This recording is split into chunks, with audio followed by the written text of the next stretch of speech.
সকালবেলা 6টা বাজে ঘুমের থেকে উঠে গোসল করে তারপর আমরা কাজে যাই। এমনও দিন আছে আমরা সকালবেলা নাস্তাও করি না।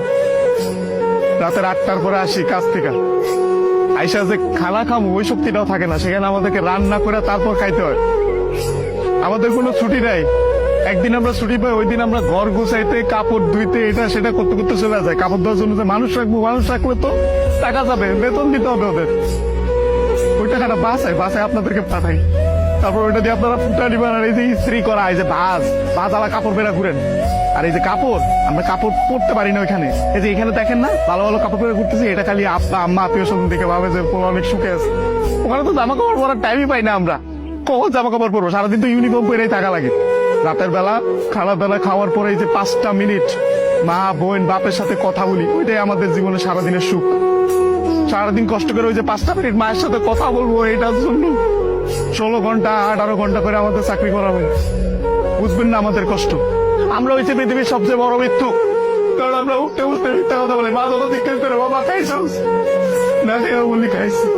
কি বলবো, আর তো বলতে পারবো না। মা যখন জিজ্ঞেস করে কেমন আছিস বাবা, বলি ভালো আছি। অসুখ হইলে ডাক্তার দেখাই না, ডাক্তাররা অনেক টাকা দেওয়া লাগবে। মা জিজ্ঞেস করে বাবা ডাক্তার দেখাইছিস, ওষুধ খাইছিস, বলি যে খাইছি। কিছু বলার নাই তো, মিথ্যা বলো ছাড়া কোনো উপায় নেই। আমাদের মতো মৃত্যু কার কেউ নেই। আমাদের কোনো ঈদ নাই ভাই, ঈদ করেন আপনারা। আমরা সেবাই পোলাও পরবা খাইতে পারি না। সকালবেলা উইটার নামাজ পড়তে গিয়ে আইসা বন্ধুরা একজন আরেকজনের জড়াইতে কান দিই।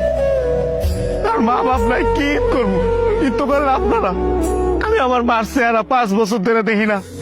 5 বছর পরে আমি দেশে এসেছি। যেই ছেলে মায়ের হাতে খাবার না খেলে পেট ভরতো না, ওই ছেলে মায়ের চেহারা দেখি না 5 বছর। ঈদের সময় জিজ্ঞেস করে বাবা কাপড় সময় কিনছিস, বলে কিনছি, কিন্তু কিনি না। 5 বছর ধরে 1 বছর পরে ঈদ করতেছে।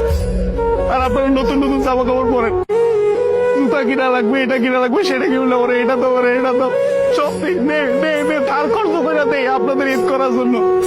খুব ইচ্ছা করে ঈদের মধ্যে চলে আসে, কিন্তু ছুটি পাই না। 5 বছর পরে ছুটি পাইছি।